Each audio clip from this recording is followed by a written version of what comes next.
시간이 지날수록 계속 만나야 하나를 고민하게 되는 사람이 있습니다. 친구니까 거리만 좀 두면 되지 않을까요? 물론 그런 사람도 있지만 아예 빨리 결단을 내려야 할 사람도 있습니다. 인간은 혼자서는 살아갈 수 없는 존재이지만 나에게 악영향을 미치는 사람과 억지로 관계를 이어나갈 필요는 없습니다. 모든 인연을 감수하려 하면 인생이 남노하고 괴롭습니다. 오랜 친구니까 무조건 참거나 받아들여라. 만난 시간이 중요한 게 아닙니다. 감당하기 어려운 인연은 적절히 손절하는 것이 좋습니다. 나중에 후회해봐야 뒤늦게 발견된 암세포와도 같습니다. 빠르게 잘라내야만 내가 살 수 있습니다. 우리는 인연을 맺음으로써 도움을 받기도 하지만 그에 못지않게 피해도 많이 당하는데 대부분의 피해는 진실 없는 사람에게 진실을 쏟아부은 대가로 받는 벌입니다. 어떤 인연을 만나고 맺느냐에 따라서 내 행복과 불행이 결정됩니다. 여러분 가까이 있는 사람들이 여러분 인생을 만듭니다. 인생을 살아보니 인연은 아름답기도 하고 감사하기도 하고 불편하기도 고통스럽기도 합니다. 나이 들수록 아름답고 감사한 인연들만 안고 가셔야 됩니다. 운명은 타고나는 것이지만 팔자는 만들어가는 것입니다. 맞지 않는 인연의 끈을 놓지 못하고 끝까지 잡고 계시면 자기 팔자 자기가 꼬는 겁니다. 때문에 여러분의 방에 절대 아무나 들여서는 안 됩니다.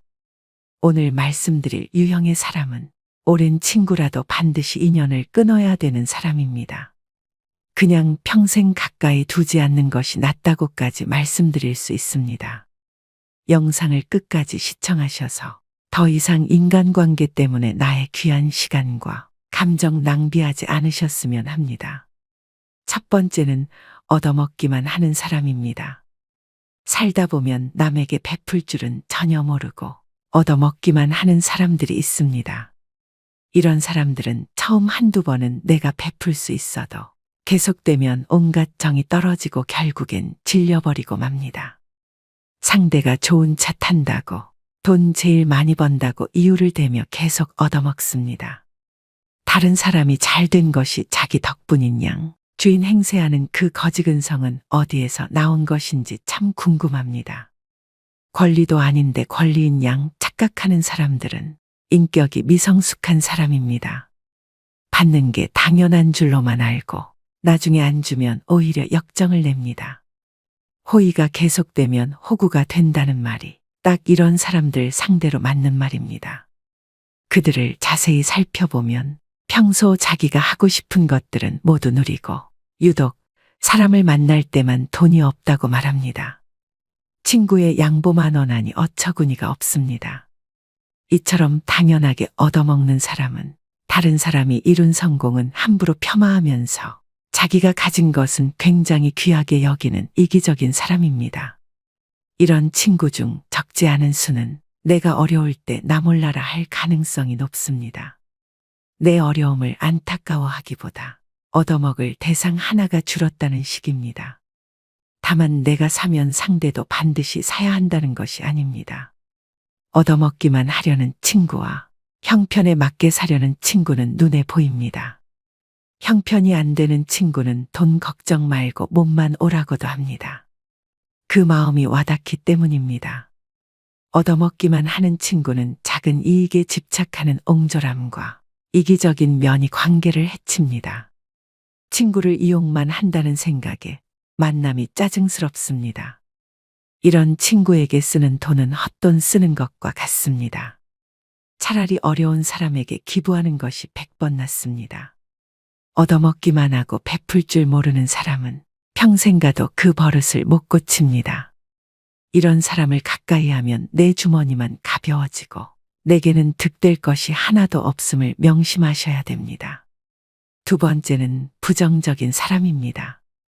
만날 때마다 우울한 얘기, 힘든 얘기, 불평불만을 쏟아내는 사람입니다. 매번 들어주다 지쳐 해결 방안을 찾아주면 온갖 핑계를 대며 안 돼, 못해를 시전합니다. 새로운 가능성과 희망에 대해 얘기하는 상황에서도 이건 이래서 못한다. 그건 저래서 안 된다. 안 되는 이유들만 늘어놓습니다. 어떻게든 부정적인 흠만 후벼 파는 사람입니다. 즉, 나를 소모해서 자신을 충전시키는 에너지 뱀파이어 유형입니다. 곁에 두게 되면 제일 위험한 인물이라고도 할 수 있는데요. 부정적인 에너지는 반드시 서로 전염됩니다. 이 과정은 나도 모르게 일어나기 때문에 더더욱 알아차리기 힘듭니다. 이런 사람이 옆에 있으면 될 일도 안 됩니다. 부정적인 사람과 시간을 많이 보내게 되면 현상에 대한 객관화가 잘 안 돼서 바른 방향으로 가기가 어렵습니다. 즉, 호랑이 입에 여러분의 머리를 넣어선 안 된다는 말입니다. 이런 사람들은 주위의 에너지를 뺏고 건설적인 생각을 차단시키는 아주 위험한 존재인데요. 나의 꿈도 내 목표도 모두 차단시킬 사람입니다. 특히 내가 힘들거나 불안정한 상황일 때는 더더욱 영향을 받고 흔들리기 쉽기 때문에 1순위로 멀리해야 될 사람입니다. 말이 씨가 된다는 말 다들 들어보셨을 겁니다. 말에는 생각이 담겨져 있고 생각은 그 무엇보다 크고 강력한 존재이기에 우리는 늘 조심하고 또 조심해야 합니다. 처음엔 무심코 들었던 그 부정적 씨앗이 나중에는 자신을 집어삼킬 수도 있음을 명심하셔야 됩니다. 사람을 곁에 두는 것은 정말 신중히 해야 하는 일인데 부정적인 사람을 곁에 둔다는 것은 내가 하는 모든 일이 잘 안 풀리고 나쁜 상황만을 맞이하고 싶다는 이야기와도 같습니다. 오히려 만나는 모든 사람을 존중하고 배우려는 긍정적인 태도를 가지고 있는 사람과 가까이 해야 됩니다.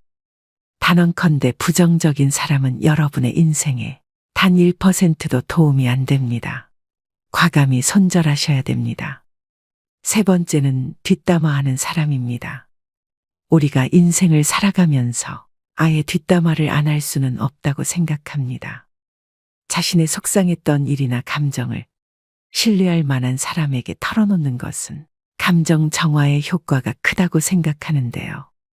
하지만 지금 말씀드리는 손절해야 될 사람은 틈만 나면 뒷담화를 일삼는 사람입니다. 뒷담화를 주기적으로 하는 사람들은 상대방을 깎아내림으로 자신이 일시적으로 우월해 보이는 느낌을 즐깁니다. 자신의 열등감을 뒷담화로 해소하려는 것이죠. 또 듣는 사람이 공감하지 않을 경우에는 넌 내 편이 아니구나라고 생각하며 그 사람에 대한 험담을 또 다른 누군가에게 하는 패턴을 가지게 됩니다. 나는 아니겠지라고 안일하게 생각하다가 뒤통수를 맞게 됩니다. 상대가 자주 뒷담화를 하는 기색이 보인다면 바로 머릿속에서 경고 신호를 올리셔야 합니다. 특히 이런 사람들의 가장 큰 문제점은 어디서 전해들은 이야기를 부풀려서 사실인 양 여기저기 퍼나르고 남의 치부나 약점까지도 전혀 경각심 없이 나불거릴 수 있다는 점입니다. 어렵게 꺼낸 내 비밀 이야기도 다른 사람들에게 고스란히 전달될 수 있다는 점을 명심하셔야 됩니다. 뒷담화 잘하는 친구가 있는 모임에 가보면 자신들의 이야기는 없고 남의 이야기로 시작해 남의 이야기로 끝이 납니다. 만남을 마치고 돌아가는 길에는 허무함만 들고 때로는 부정적인 감정에 사로잡히기도 하죠. 이처럼 지나치게 남의 이야기를 입에 올리고 상대방의 단점만을 콕콕 집어내 험담을 일삼는 사람은 내 정신 건강에 해롭습니다. 이런 사람은 타인을 볼 때 애초에 좋은 점보다는 나쁜 점부터 먼저 보는 사람이기 때문에 가까이 둬서 좋을 것이 하등 없다는 이야기입니다. 손절은 빠를수록 좋고 다들 아시겠지만 사람은 절대 바뀌지 않습니다. 관계를 개선하려는 노력 자체가 에너지 낭비입니다. 뒷담화를 일삼는 사람을 손절하는 것은 사람을 잃는 것이 아니라 내면의 평화를 챙기는 일임을 명심하셔야 됩니다. 네 번째는 가스라이팅을 일삼는 사람입니다. 뱀같이 교활하고 가스라이팅하는 사람을 잘못 만나면 인생 완전히 종치고 파탄납니다. 다른 유형의 사람들은 사람 자체가 악한 것은 아닐 수 있는데 이 유형의 사람들은 애초부터 타인을 조종하려는 악한 의도를 품고 있는 자들인데요. 가스라이터는 우리 일상생활에서 흔히 볼 수 있습니다. 너를 제일 잘 아는 사람은 나야. 다 널 생각해서 그러는 거야. 너 요즘 예민하다. 가스라이터들의 전형적인 화법입니다. 수많은 거짓말과 과장으로 자신에게 의지하게 만들고 다른 사람과의 관계를 끊게 합니다. 자기의 손바닥 위에 놓고 조종할 수 있는 만만한 사람을 호시탐탐 노립니다. 힘든 상황에 처한 사람들이 이들의 먹잇감이 되기 쉽습니다. 이들은 뱀처럼 교활한 속내를 지니고 있어서 본인의 이득을 위해서라면 타인이 어떻게 되든 전혀 상관하지 않고 자기 욕심과 이웃만을 채우기 위해 교묘하게 접근하는데요. 이런 악질인 가스라이터에게 휘둘리게 되면 결국 자기 자신을 믿지 못하게 되고 무능력하게 변하거나 의지가 사라집니다. 이럴수록 가스라이팅 하는 사람에게 더욱 의지하게 되는 것이 문제입니다. 그렇기 때문에 이런 사람들은 잘 알아보시고 단칼에 잘라내셔야 합니다. 5번째는 자기는 급이 다르다는 사람입니다. 오랜 친구의 경우 나이 들수록 사는 형편이 천차만별이 됩니다. 사회적 위치나 부에서 차이가 납니다. 동창 모임에 나가면 이런 차이는 확실히 체감됩니다. 어릴 적 순수했던 시절로 돌아가 이야기를 나누게 되지만 사실 너무 차이가 나면 불편한 것은 사실입니다. 사는 방식이 틀리다 보니 대화가 통하지 않기도 합니다. 이런 경우 친구를 존중하는 마음을 가진 사람들은 티를 내지 않으려고 노력합니다. 자신이 잘 사는 것에 대해 친구가 불편해할까봐, 혹시나 자신이 티낼까봐 조심합니다. 반면 본인의 형편이 더 낫다고 친구를 깔보고 급을 나누는 사람이 있습니다. 심지어는 한참 즐겁게 대화하다가 이것 봐라라는 듯 친구의 행동을 어처구니 없다며 쳐다봅니다. 직장이었다면 나에게 이렇게 말하지 못한다. 직장에서의 직급을 친구 사이에서도 적용하나 봅니다. 친구를 마치 부하로 생각하는 듯한 언행을 하는 경우가 있습니다. 더 심한 건 그동안 몰랐지만 급을 나누고 있었다는 사실을 안 경우입니다. 예를 들어 친구를 자기 아래급으로 여겨왔던 것처럼 한 계급 아래로 보는 말투, 난 너와 급이 다르다는 식으로 행동합니다. 한마디로 어디서 감히입니다. 이런 관계는 건강한 친구 관계라고 하기 어렵습니다. 어디 무서워서 쳐다보기라도 하겠습니까? 하루빨리 손절이 시급한 사람입니다. 이런 사람은 만날수록 스트레스만 받고 후회만 하게 됩니다. 6번째는 전형적인 내로남불 유형인 사람입니다. 같은 상황 속에서도 나는 되고 너는 안 된다고 하는 사람들이 있습니다. 이런 사람 특징은 자기 자신에게는 한없이 관대하고 남에게는 옹졸해서 엄격한 잣대를 들이밀죠. 진정 성숙하고 그릇이 넓은 사람이라면 이와는 반대로 적용합니다. 자기 자신은 엄격하게 돌아보고 다른 사람은 너그럽게 용서할 줄 알아야 합니다.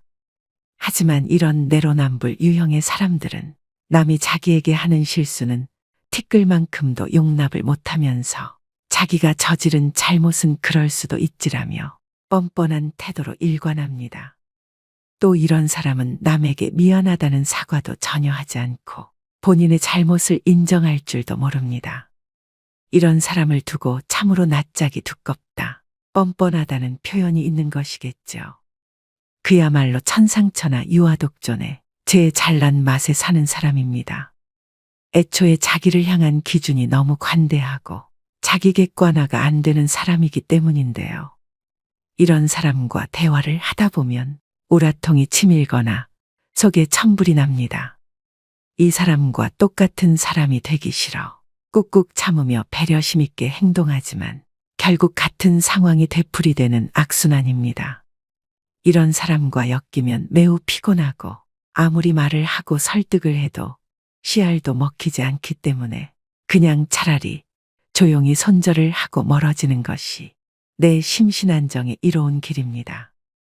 마지막 7번째는 시간이 아깝게 느껴지는 사람입니다.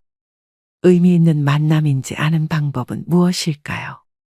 누군가와 헤어져 집으로 갈 때 발걸음이 가볍고 기분이 좋다면 의미 있는 만남이라고 말합니다. 반대로 울적하고 함께 보낸 시간이 아깝게 느껴진다면 잘못된 만남으로, 이런 만남은 인생을 소모하고 있다는 찝찝함을 남기기 때문에 되도록 피하는 게 좋다고 당부드립니다. 시간을 헛되이 낭비할 바에는 친구를 잃는 쪽을 택하셔야 됩니다. 흘러간 시간은 돌이킬 수 없지만 친구는 새로 사귈 수 있기 때문입니다. 생각보다 인생은 짧습니다. 나이 먹을수록 시간의 의미를 깨닫고 만남을 소중히 여기게 됩니다. 이때 만남은 양이 아니라 질입니다. 사람을 만났는데 느낌이 싸하거나 거북하다면 일단 만남을 중단하는 것이 좋습니다. 이런 사람은 앞으로 위험을 몰고 올지도 모릅니다. 만날수록 내 자존감이 떨어지고 기가 빠진다면 만나지 않는 것이 좋습니다.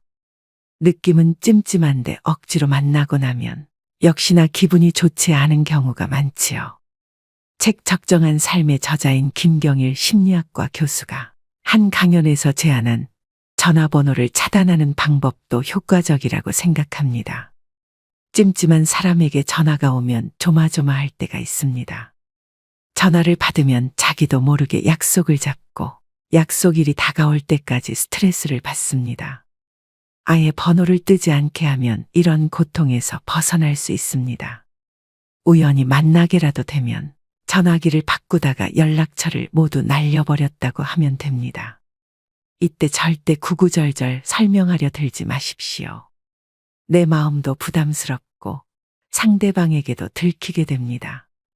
가볍고 간단하게 말하면 됩니다. 죄 지은 사람처럼 행동하고 길게 설명하는 태도는 재발절인 행동입니다. 이런 사람과 애써 만남을 유지하면서 내 소중한 수명을 깎아먹지 마시기 바랍니다. 오늘의 영상 어떠셨나요? 말씀드린 손절해야 되는 사람 유형 7가지는 친구를 떠나서 모든 인간관계에서 통용됩니다. 어릴 때는 인간관계를 정리하고 손절을 하면 세상 큰일이 나는 줄 알았습니다. 그런데 나이가 들수록 내 곁에 나와 잘 맞고 대화가 잘 되는 사람이 있다는 게 감사하다는 생각이 듭니다. 안 맞는 사람들은 하루라도 빨리 끊어내는 것이 내 인생을 윤택하게 만드는 길임을 깨닫습니다. 상처를 받을 것인지 말 것인지, 또 상처를 키울 것인지 말 것인지도 내가 결정합니다. 그 사람의 행동은 어쩔 수 없지만 반응은 언제나 내 몫입니다. 진정한 인연이라면 최선을 다해서 좋은 인연을 맺도록 노력하고, 스쳐가는 인연이라 생각되면 무심코 지나쳐버려야 합니다. 그것을 구분하지 못하고 만나는 모든 사람들과 헤프게 인연을 맺어 놓으면 쓸만한 인연을 만나지 못하는 대신에 어설픈 인연만 만나게 되어 그들에 의해 삶이 침해되는 고통을 받아야 합니다. 사람의 타고난 성격은 좀처럼 변하지 않으므로 고쳐 쓰기보다는 인연을 바꾸어 쓰는 것이 옳습니다. 즉 덩굴손 나무는 가까이 두면 감고 올라가 해롭게 함으로 싹을 잘라버려야 함과 같죠. 물론 상대방이 한두 번 잘못했다고 가차없이 손절하라는 것은 아닙니다. 오랜 친구니까 그동안 이해하고 넘어갔던 부분이 많으실 겁니다. 많이 만나보고 심사숙고해서 내리는 결정입니다. 아닌 줄 알면서도 끝까지 붙들고 계시는 분들이 많습니다. 놓을 땐 놓을 줄도 알아야 됩니다. 모든 미련은 시절에 달린 것이며 언제 떠나느냐의 분기점이 다를 뿐입니다. 다스림에는 한계가 있으며 이를 분별하는 것이 통찰력이죠. 오늘의 영상이 인간관계에 있어 통찰력을 기르는 시간이 되셨길 바랍니다. 오늘도 노후의 지혜와 함께 해주셔서 감사드립니다. 황금빛으로 무르익어가는 여러분의 지혜로운 인생을 언제나 응원합니다.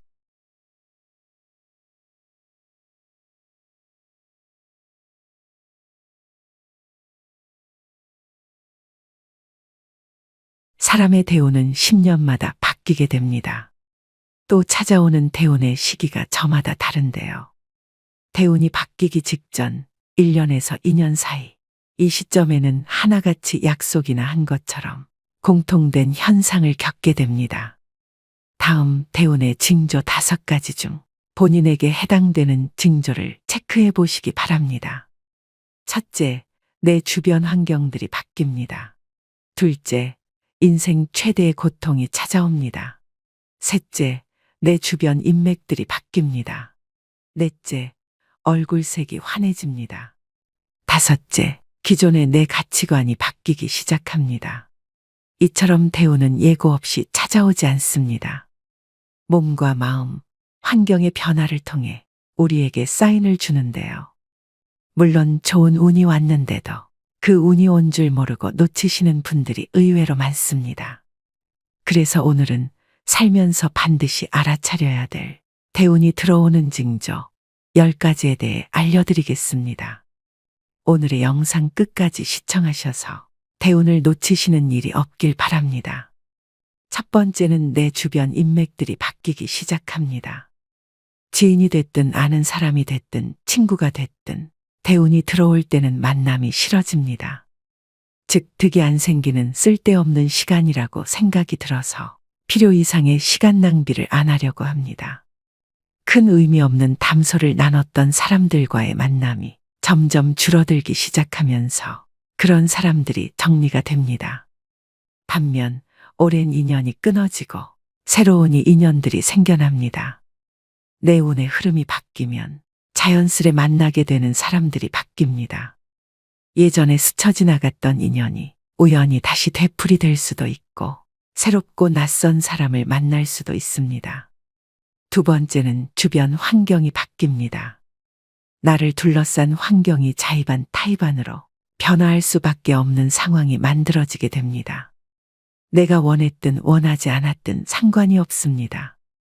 이직이나 취직으로 인한 직업적 변화, 또 이사를 하는 등 주거 변동이 생깁니다. 자동적으로 살림살이를 자꾸 만지게 되면 물론 내내 잘 살다가 갑자기 집 인테리어를 새로 하거나 배치를 바꾸게 됩니다. 이렇게 기회 순환이 생겨나고 주변은 정리정돈이 되어서 일석이조의 좋은 효과를 볼 수 있습니다. 세 번째는 얼굴색이 바뀝니다. 안 좋은 일이 생기면 표시가 나듯이 좋은 일도 얼굴에 표시가 나기 마련인데요. 대운이 들어올 때는 얼굴색이 환하게 바뀌게 됩니다. 정작 나는 아무것도 하지 않았고 예쁘게 치장도 안 했음에도 불구하고 얼굴에 생기가 돕니다. 또 주변 지인들에게 인상이 폈다는 말을 자주 듣게 됩니다. 이는 고된 시련과 나쁜 인연이 사라져 근심 걱정이 없어졌기 때문에 평온한 마음이 그대로 얼굴로 드러나는 것입니다. 반대로 일이 안 풀리고 힘들게 되면 얼굴이 새카매집니다. 그럴 때는 아직 기운이 좋은 상태가 아니라고 생각하시면 됩니다. 네 번째는 새로운 것을 시도하게 됩니다. 늘 생각만 하고 그냥 그렇지 하고 지나치던 것들이 새롭게 보이기 시작합니다. 자연스럽게 관심이 생겨 시도를 해보게 되는 것까지 행동으로 옮겨지고 있다면 그 또한 대운이 들어오고 있음을 짐작할 수 있습니다. 갑자기 방 구조를 바꿔본다거나 낡은 옷을 버리고 새 옷을 구입한다든지 등의 행동을 하게 됩니다. 나에게 익숙해진 것들을 버리고 정리한다는 것은 여간 쉬운 일이 아닙니다. 새로운 시작을 두려워하지 않는다는 것 자체가 좋은 대운의 기운이 느껴지는 대목입니다. 다섯 번째는 성격이나 말투가 바뀝니다. 작은 일에도 화를 버럭 내고 예민하고 까칠했던 사람이라도 대운이 들어올 때쯤엔 성격이 굉장히 너그러워지고 온화하게 바뀝니다. 말투 자체에도 여유로움과 따뜻함이 넘치게 되는데요. 이유 없이 마음이 편해지기 때문입니다. 좋은 운이 들어오기 시작하면 근심 걱정이 사라지고 마음에 여유가 생겨 느긋해집니다. 여섯 번째는 인생 최대의 고통이 찾아옵니다. 부모님이나 가족의 사망, 이혼, 사기, 폐업 등 인생 전반의 기틀을 흔들 만한 고통스러운 일이 생깁니다. 희망이 없고 앞으로 어떻게 살지 하는 막막한 느낌, 포기하고 싶은 그런 상황이 옵니다. 앞이 안 보이고 상황이 최악일 때 운의 전환점이 시작되는데요. 가장 추운 겨울을 이겨내야 따뜻한 봄을 맞이할 수 있는 이치와 같습니다. 나쁜 일이 지나가면 반드시 좋은 일이 찾아오는 법이죠. 이 시기를 잘 버티고 견딘다면 분명 좋은 운이 들어오는 시기가 찾아옵니다. 인생의 밑바닥에 온 것 같은 시기에는 좌절 대신 고통 속에서 많이 배우고 깨달음을 얻으셔야 됩니다. 나쁜 일이 가면 반드시 좋은 일이 올 차례입니다. 의심하지 않아야 됩니다. 그래야지 나한테 기회가 왔을 때 그것을 놓치지 않고 잡아서 대운을 맞이할 수 있습니다. 희망을 갖고 버티셔야 됩니다. 7번째는 기분 좋은 일들이 많이 생깁니다. 잔잔하지만 기분 좋은 사소한 일들이 생기게 됩니다.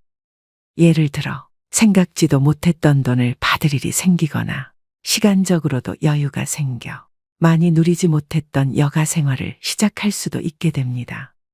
참 신기한 것은 사람이 마음먹은 만큼 세상을 보는 시각과 시야가 달라진다는 점입니다. 마음의 상태에 따라서 세상이 어둡게 보이기도 하고 밝게 보이기도 하죠. 밝게 보이면 보일수록 모든 일을 대할 때 더 긍정적인 마음과 자세로 대할 수 있고 그 결과는 보지 않아도 좋은 결과로 이어지게 됩니다. 대운이 들어오는 기분이 느껴진다면 그 기운을 즐기면서 더 밝고 긍정적이고 적극적인 자세로 삶을 대하시면 좋겠습니다. 그리고 누군가를 험담하거나 또는 자신의 잘됨을 과시하게 되면 질투와 시기 등의 안 좋은 운이 끼면서 대운의 흐름을 방해할 수도 있으니 몸과 마음가짐 역시 조심하셔야 됩니다. 8번째는 매사에 감사하는 마음이 생깁니다. 그 전까지는 내 코가 석자인데 누굴 도와라는 생각에서 무슨 일이든 감사하는 마음이 저절로 생기고 함께하는 사람들과 나누게 되고 베푸는 마음이 저절로 생기게 됩니다. 나의 베품으로 인해 누군가가 행복해지는 모습을 보고 자신도 행복을 느끼게 된다면 이제 대운을 받아들일 자세가 되었습니다. 마음속에서 원망과 시기 질투 등이 사라지고 평온을 얻을 때 대운이 오는 징조로 알고 더욱 나를 낮추고 겸손해지셔야 됩니다. 9번째는 갑자기 부지런해지기 시작합니다. 안 하던 계획을 잡게 되거나 안 하던 운동을 시작하게 되고 충분한 수면 시간 등을 가지는 등 갑자기 계획하게 됩니다. 부지런해질 수밖에 없는 행동들이 자연스럽게 생기는데요. 나 스스로가 내 행동에 있어서 부지런해진다. 이런 기분이 든다면 대운이 들어오려는 시점이 되겠습니다. 마지막 10번째는 건강이 안 좋아집니다. 건강이 안 좋아지면서 잔병치레를 하게 됩니다. 살다 보면 갑자기 몸이 아플 때가 있습니다. 그럴 때는 왜 나에게 이런 아픔이 오지라고 의아해하기 쉬운데 생각을 조금 바꿔서 아나에게 좋은 운이 오려고 다시 더 높게 상승하기 위해서 내가 지금 잠시 바닥을 딛고 있는 중이구나라고 생각하시면 됩니다. 이렇게 갑자기 몸이 아플 때는 운이 새롭게 바뀌는 징조로서 나의 운이 바닥을 치고 다시 상승하고자 하는 때이므로 이때의 아픔을 잘 극복하고 이겨내시면 운이 더 좋게 바뀌게 됩니다. 그러니 지금 정말 어두운 터널을 지나고 계시더라도 끝날 때까지 끝난 것이 아니라는 점 기억하시고 힘내시길 바라겠습니다. 오늘은 대운이 들어오는 징조 10가지를 알려드렸습니다. 사람은 살면서 누구나 많으면 3번, 적게는 한 번에 큰 대운이 들어온다고 합니다. 대운이 들어올 때 대운을 다 받아들이지 못한다면 그냥 지나칠 수밖에 없는데요. 얼마나 안타까운 일일까요? 보통 대운이 들어오기 전 악재가 겹치고 최악의 상황이 일어나는 경우가 많습니다.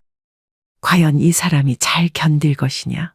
이 사람은 대운을 맞을 준비가 되어 있나라는 일종의 테스트라고 생각하셔야 됩니다.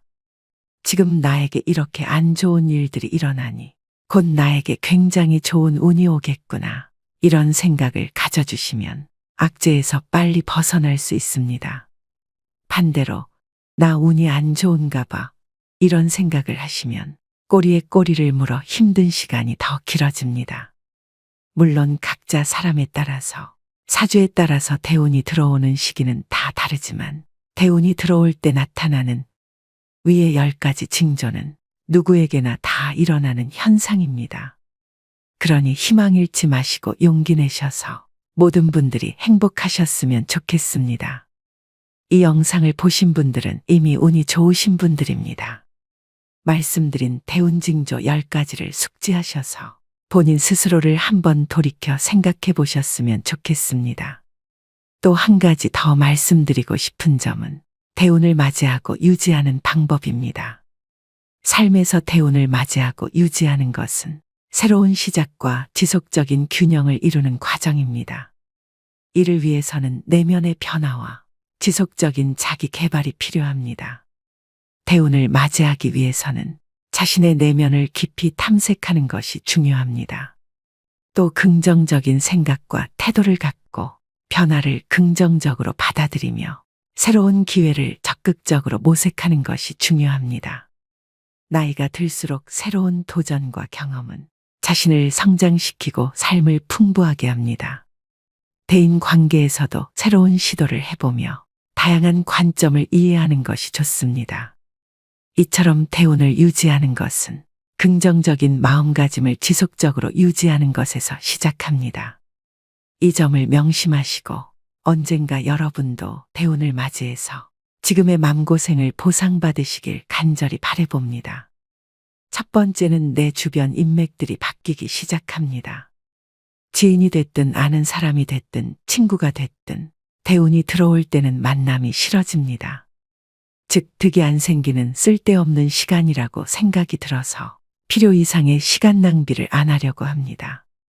큰 의미 없는 담소를 나눴던 사람들과의 만남이 점점 줄어들기 시작하면서 그런 사람들이 정리가 됩니다. 반면 오랜 인연이 끊어지고 새로운 인연들이 생겨납니다. 내 운의 흐름이 바뀌면 자연스레 만나게 되는 사람들이 바뀝니다. 예전에 스쳐 지나갔던 인연이 우연히 다시 되풀이 될 수도 있고 새롭고 낯선 사람을 만날 수도 있습니다. 두 번째는 주변 환경이 바뀝니다. 나를 둘러싼 환경이 자의반 타의반으로 변화할 수밖에 없는 상황이 만들어지게 됩니다. 내가 원했든 원하지 않았든 상관이 없습니다. 이직이나 취직으로 인한 직업적 변화, 또 이사를 하는 등 주거 변동이 생깁니다. 자동적으로 살림살이를 자꾸 만지게 되면 물론 내내 잘 살다가 갑자기 집 인테리어를 새로 하거나 배치를 바꾸게 됩니다. 이렇게 기회 순환이 생겨나고 주변은 정리정돈이 되어서 일석이조의 좋은 효과를 볼 수 있습니다.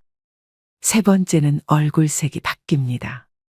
안 좋은 일이 생기면 표시가 나듯이 좋은 일도 얼굴에 표시가 나기 마련인데요. 대운이 들어올 때는 얼굴색이 환하게 바뀌게 됩니다.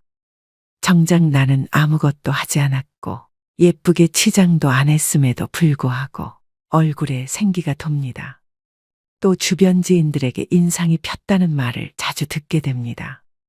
이는 고된 시련과 나쁜 인연이 사라져 근심 걱정이 없어졌기 때문에 평온한 마음이 그대로 얼굴로 드러나는 것입니다.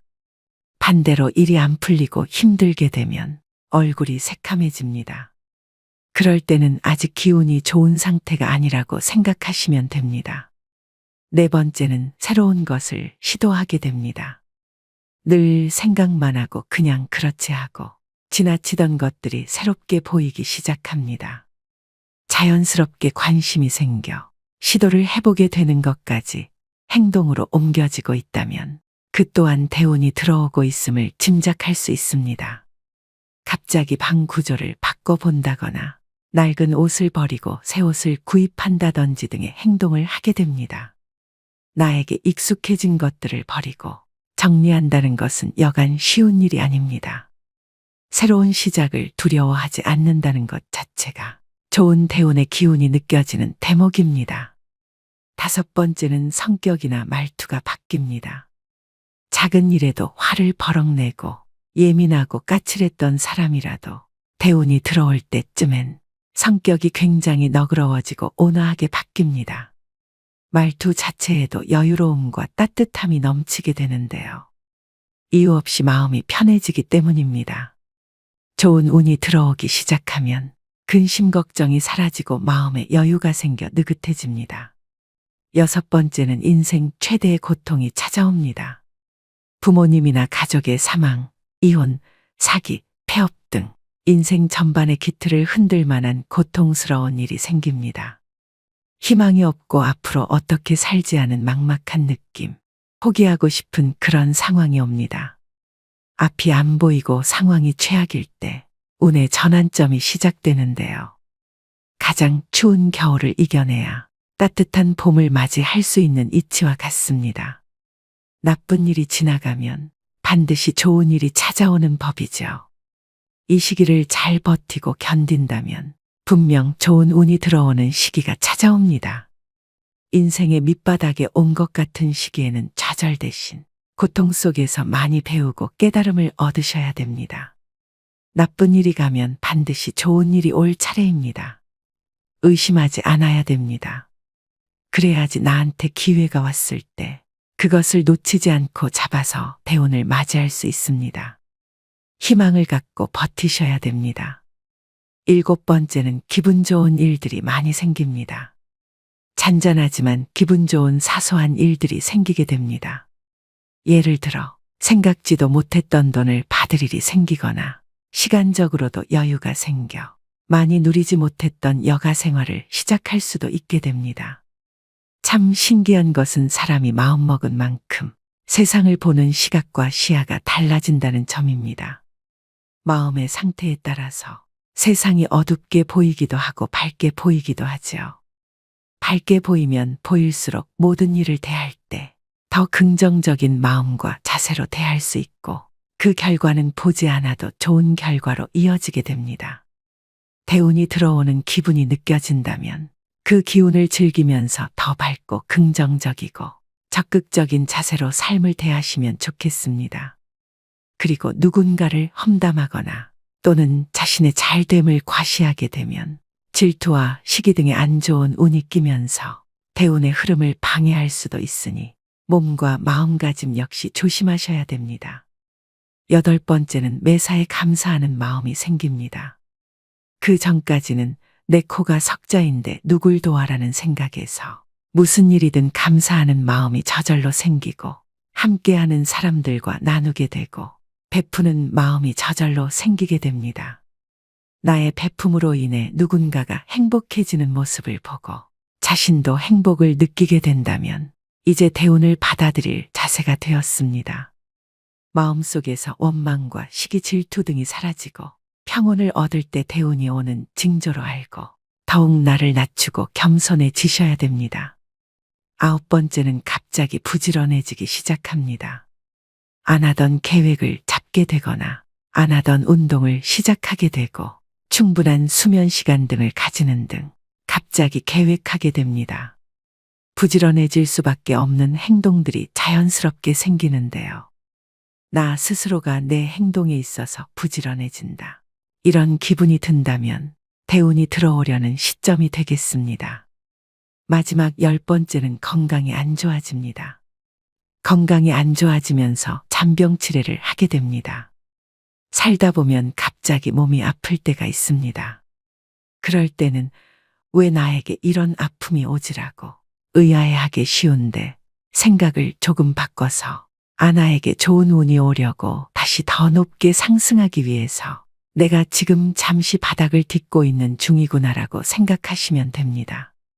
이렇게 갑자기 몸이 아플 때는 운이 새롭게 바뀌는 징조로서 나의 운이 바닥을 치고 다시 상승하고자 하는 때이므로 이때의 아픔을 잘 극복하고 이겨내시면 운이 더 좋게 바뀌게 됩니다. 그러니 지금 정말 어두운 터널을 지나고 계시더라도 끝날 때까지 끝난 것이 아니라는 점 기억하시고 힘내시길 바라겠습니다.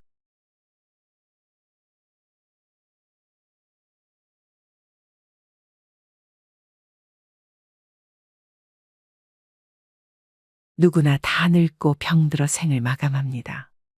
그 변하지 않는 사실 앞에 숙연한 마음이 들기도 조금씩 노쇠해지는 부모님 모습을 보며 자신의 미래를 떠올려 보기도 하는데요. 최근 한국의 고령화 문제가 심각한 가운데 이와 동시에 노인성 질환으로 고통받고 있는 고령층, 또 독거노인의 수 역시 증가하고 있습니다. 이 중에는 혼자 사시는 제 친정엄마도 계십니다. 지난 12월 건강하셨던 어머니가 갑자기 혼자 앉지도 서지도 못하셨을 때의 일입니다. 한 달 가까운 입원 생활이 이어지며 돌봄에 관해 생각하게 되었는데요. 일과 살림을 병행하며 혼자 계신 어머니를 보살피기가 쉽지 않았기 때문입니다. 정부의 어르신 돌봄 사업을 알아보기 시작했던 것도 그때부터였습니다. 혼자 사시는 부모님이 계시다면 누구라도 같은 입장이었을지 모르겠습니다. 어머니가 다치시기 전까지 돌봄은 나와 무관한 단어인 줄 알았습니다. 나이가 들면서 그게 아니란 걸 절실히 깨닫고 있는데요. 우리는 모두 유한한 존재이고 탄생에서 장래에 이르기까지 돌봄이 필요하다고 해도 과언이 아닙니다. 즉, 엄마의 자궁에서 돌봄을 받는 태아부터 병들어 죽어가는 노인까지 돌봄이 필요하지요. 지금도 주변의 많은 사람들에게는 나이 든 부모의 돌봄 문제가 현실로 닥치고 있는데요. 그래서 오늘은 다산 정약용 선생의 가르침을 바탕으로 가족 돌봄의 현실과 가족 교양에 대해 말씀드리려고 합니다. 부모님의 돌봄에 대해 고민하고 계신 분들, 또 지금도 어딘가에서는 돌봄을 절절하게 느끼고 계실 많은 분들이 이 문제에 대해 함께 생각해보는 시간이 되었으면 합니다. 80대 노부부의 이야기를 담은 영화 아무르에도 노인 돌봄에 관한 문제가 등장합니다. 평온한 노년을 보내던 어느 날 아침, 부인 안느가 의식을 잃고 병원에 실려가지만 반신불수가 되어 돌아오는데요. 영화는 이 순간부터 늙고 병든 부인을 돌보는 늙은 남편 조르주의 애틋한 돌봄에 집중합니다. 조르주는 병원을 보내지 말아달라는 부인의 부탁을 거절하지 못합니다. 이후 침대에 누워있는 아내의 수족이 되어 간병을 이어갑니다. 하지만 시간이 지나 배변을 가리지 못하자 극진한 보살핌도 한계를 느끼기 시작하는데요. 한 번씩 부모님 댁을 방문한 딸은 늙고 병들어 꼼짝도 못하는 엄마와 병간호에 지쳐가는 아버지를 바라보며 눈물을 흘립니다. 이처럼 경제 여건이 좋지 않은 자녀가 부모의 노년을 돌보지 못하는 것은 프랑스도 다르지 않았습니다. 내 몸이 상하는 건 괜찮아요. 아픈 사람이 불쌍하잖아요. 내 핏줄인데 힘들어도 끝까지 돌봐야죠. 이처럼 질병과 싸우는 고령 환자를 가족이 직접 돌보는 사례가 줄지 않고 있습니다. 환자 가족의 부담을 덜기 위해 국가는 장기요양 서비스 등 대책을 마련했지만 여전히 가족 구성원의 돌봄 의존도가 더 높은 것으로 나타났는데요. 한국보건사회연구원이 조사한 자료에 따르면 노인장기요양보험 제도를 도입한 2008년부터 2020년까지 가족 구성원이 직접 환자를 돌보는 비율이 80%대를 유지하고 있습니다. 2008년 87.8%, 2014년 91.9%, 2020년 87.4%의 환자가 가족 구성원에게 돌봄을 받고 있습니다. 이처럼 여전히 우리나라의 효도 사상은 모든 덕목 가운데 가장 중요하고 기본적인 덕목으로 생각되어지는 것 같습니다. 이는 효도는 가장 큰 덕이라는 다산 정약용의 가르침에서도 강조되고 있습니다. 정약용 선생은 유배지에서 아들에게 몰락한 집안에서 살아가기 위해서 배워야 할 것과 사람들과 살아갈 때 반드시 지켜야 할 것들을 편지로 보냈습니다. 친구를 사귈 때 반드시 멀리해야 할 세 종류의 사람 중 불효자를 사귀지 말아야 한다고 하는데요. 이 늙은 아비가 세상살이를 오래 경험하였고 또 어렵고 험난한 일을 고루 겪어보아서 사람들의 심리를 두루 알게 되었는데 무릇 천륜의 야박한 사람은 가까이에서는 안 되고 믿을 수도 없다.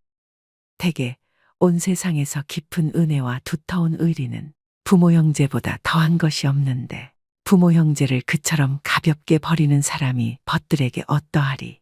부모님께 효를 실천하지 않는 사람과는 가까이 하지도 말라는 당부를 할 정도로 개인이 존재하는 의미는 가족, 즉 부모 자녀의 관계로부터 시작된다는 근본을 지켜가는 데 있다고 보았는데요.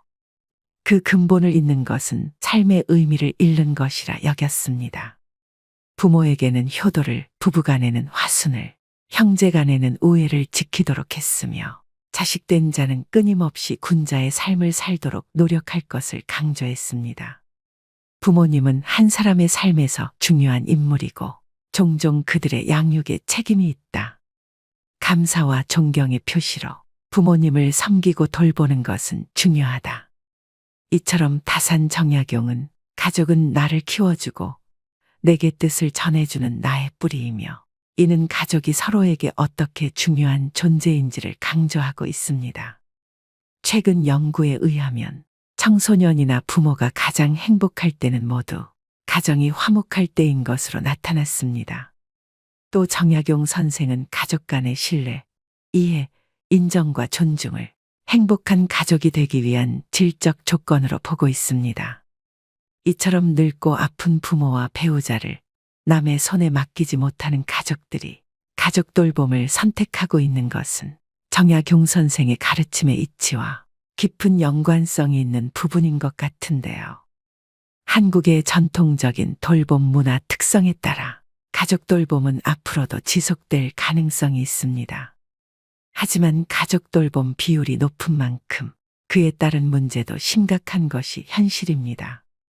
경제활동 참여율이 높아지면서 노인 돌봄이 가족 구성원들에게 큰 스트레스 요인으로 자리 잡고 있습니다. 최근 노인이 노인을 간병한다는 의미의 노노간병이 많아지면서 이와 관련한 가슴 아픈 뉴스 또한 종종 접하게 됩니다. 2019년 부산에서 일어난 사건입니다. 무척 사이가 좋았던 79세 동갑내기 부부였는데 할아버지가 정년 퇴직할 무렵 할머니가 심장 판막증을 앓게 되고 판막 이식 수술 후 할머니의 건강은 급속하게 나빠졌습니다. 그러던 중 아내는 담도암 판정을 받았고 할머니의 고통은 점점 더 깊어갔습니다.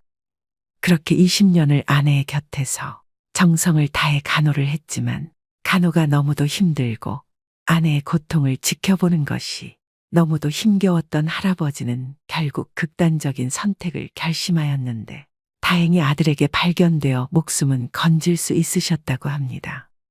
정말 일어나서는 안 되는 일이 일어나고 있습니다. 하지만 시설로 보내자니 사랑하는 가족을 끝까지 돌봐주지 못했다는 죄책감과 불안감, 그로 인한 우울증에 시달리게 되는 경우도 있는데요. 부양할 세대보다 노인 세대가 많아지는 현실 앞에서 노인 돌봄은 더 이상 개인의 문제가 아닙니다. 병든 부모님을 돌본다는 것은 경제적, 물리적 시간과 더불어 정서적 돌봄까지 포함되기에 더 어려울 수 있습니다. 가족 구성원 역시 정성을 다할 수 있는 돌봄 환경 속에서 마지막 순간까지 존중받을 수 있었으면 좋겠다는 생각을 했습니다. 아무 준비 없이 뛰어든 간병인의 삶, 가장 가까이에서 사랑하는 가족이 쇠약해지는 모습을 지켜봐야 하는 가족 돌봄 체계가 무너지기 이전에 국가적인 지원과 이해, 배려가 필요한데요. 그것이 바로 가족 요양 제도입니다. 이 부모 돌봄은 주로 여성 혹은 불안정한 일자리에 있는 자녀가 맡게 되는 경우가 많았습니다. 그래서 더더욱 가족 요양 제도를 꼭 활용하셔서 돌봄 부담을 줄이셔야 되는데요. 그렇다면 가족 요양 제도란 무엇일까요? 정부는 지난 2008년부터 노인 장기요양보험 제도를 도입해 65세 이상 또는 노인성 질환을 가진 65세 미만 중 생활에 어려움을 겪는 사람에게 도움을 주는 정책을 시행 중입니다. 노인 장기요양보험 규정에 따라 돌봄이 필요한 경우 등급을 받을 수 있고 해당 등급에 따른 혜택을 누릴 수 있는데요. 우리가 흔히 알고 있는 방문요양제도는 요양보호사를 집으로 불러 활용하게 되는데 어떤 어르신은 도움은 받고 싶지만 집에 외부 사람이 오는 것이 싫다고 하는 경우도 있습니다.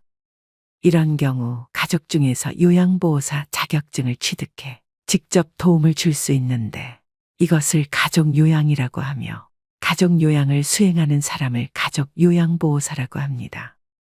가족 요양보호사는 노인 장기요양보험에서 책정한 요양보호사 급여를 받을 수 있게 되는데요.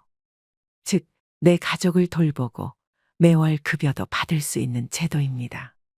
쉽게 말하면 원래 내가 당연히 돌봐야 할 가족을 정부의 지원금을 받으며 간병하는 개념으로 가족 간병의 경우라면 이용하지 않을 이유가 없는 제도이기 때문에 급여를 받으면서 가족을 돌보시기를 권해드립니다. 그럼 가족 요양급여를 받기 위해서는 어떤 조건을 만족해야 될까요? 먼저 도움을 받는 가족이 등급 판정을 받아야 합니다. 장기요양 등급 대상자는 65세 이상 일상생활이 어려운 어르신 또는 65세 미만의 노인성 질환을 앓고 있는 분입니다. 또 대상자의 직계 가족 중 요양보호사 자격증을 갖춘 사람이 아픈 가족을 직접 돌봐야 합니다. 마지막 조건은 요양보호사가 다른 직장을 다닐 경우엔 한 달에 160시간 미만으로 근무해야 됩니다.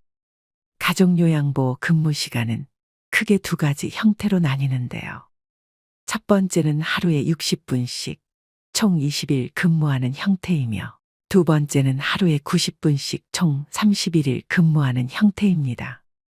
비용은 일반적으로 정부 지원금 85%에 본인 부담금 15%이지만 차상위 계층의 경우 본인 부담금이 6%에서 9%, 기초생활수급자는 100% 정부 지원금이 나오게 됩니다. 가족요양급여를 받기 위해서는 먼저 방문요양센터에 등록하여 가족요양보호사로 활동해야 되는데요. 그 후 국민건강보험공단은 방문요양보호센터에 월급을 지급하고 센터에서는 가족요양보호사에게 월급을 지급하게 됩니다. 즉 국가에서 가족요양급여를 주지만 제도적으로 중간자인 방문요양센터가 필요합니다. 중간자 역할을 하는 방문요양센터마다 운영비와 수수료가 다르기 때문에 급여의 차이가 발생하게 됩니다. 즉, 센터의 재량에 따라 시급이 책정되므로 센터별로 차이가 있다는 점을 유념하셔야 됩니다. 그렇기 때문에 방문요양센터를 잘 선정하는 것은 매우 중요한데요. 때문에 방문요양센터를 선정하실 때 반드시 주의해야 하는 사항들이 있습니다. 첫째, 전국 최고 수준의 시급을 지급하는 센터인지를 확인해야 합니다. 둘째, 어르신들께 중요한 정보를 적합하게 제공하고 체계적인 관리가 되고 있는 센터인지 확인해야 합니다. 셋째, 믿고 신뢰할 수 있는 기업인지 확인해야 합니다. 지금부터 집중해 주시길 바랍니다.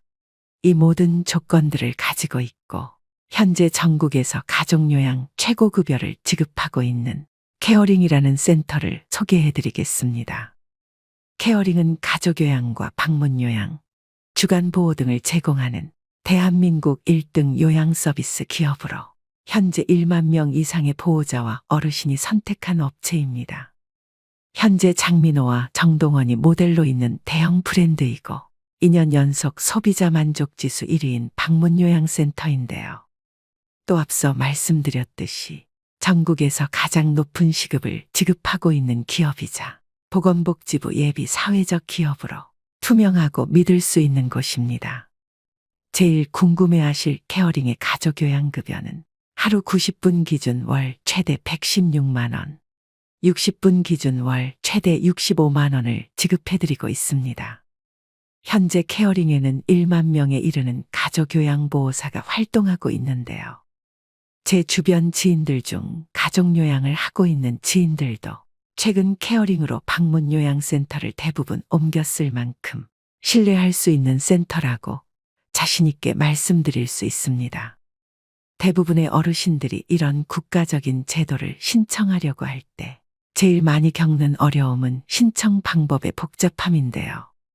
노인장기 보험제도를 확인하려고 여러 복지기관 홈페이지에 들어가서 직접 확인해 보려 하면 어떻게 신청해야 하는지 막막하기만 하고 어렵게 느끼십니다.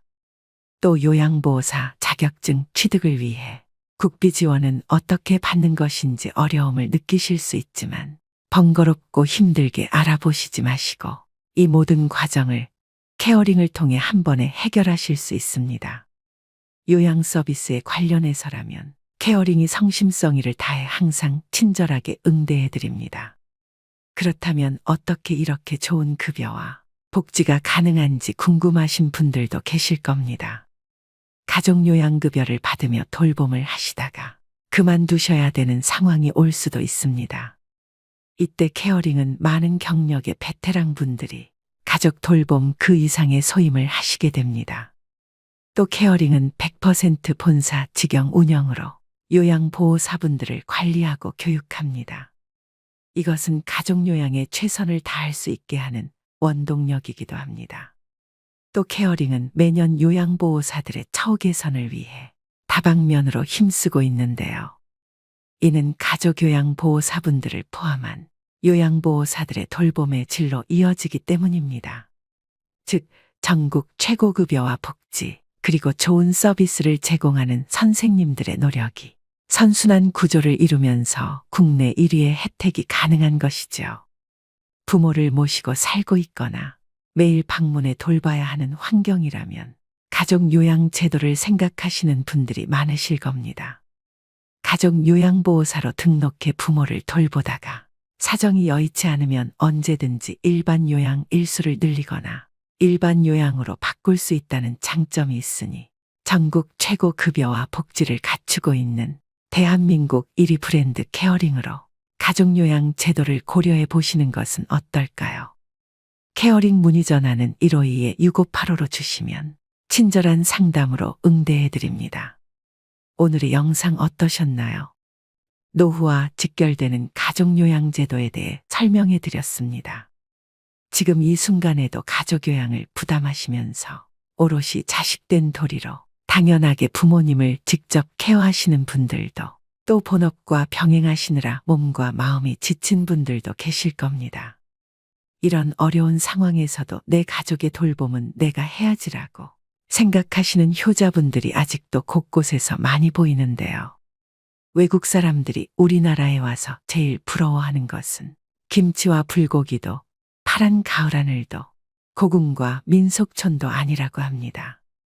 그건 바로 노인을 공경하는 미풍양속이라고 하는데요. 특히 자식들이 부모를 한 집에 모시고 함께 사는 것, 서양 사람들은 그것이 그렇게도 부럽다고 합니다.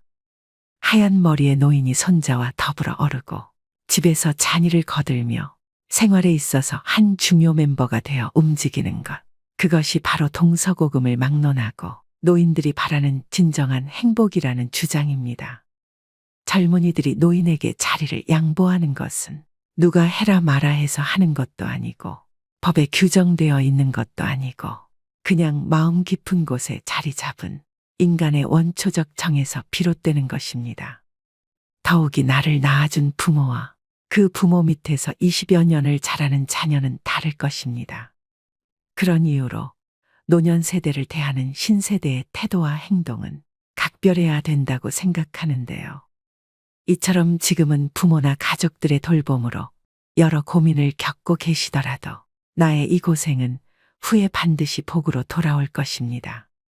이것을 명심하시고 힘내셨으면 좋겠습니다. 누구나 거동이 불편한 노후 시절을 맞이하게 될 것입니다. 나는 누구의 돌봄을 어떻게 받을까? 나는 누구에게 어떤 돌봄을 제공할 수 있을까란 질문을 하게 됩니다.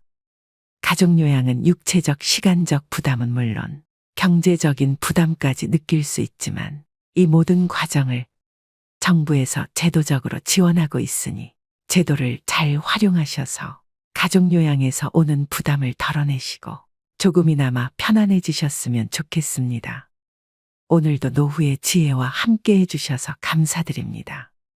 황금빛으로 무르익어가는 여러분의 지혜로운 인생을 언제나 응원합니다.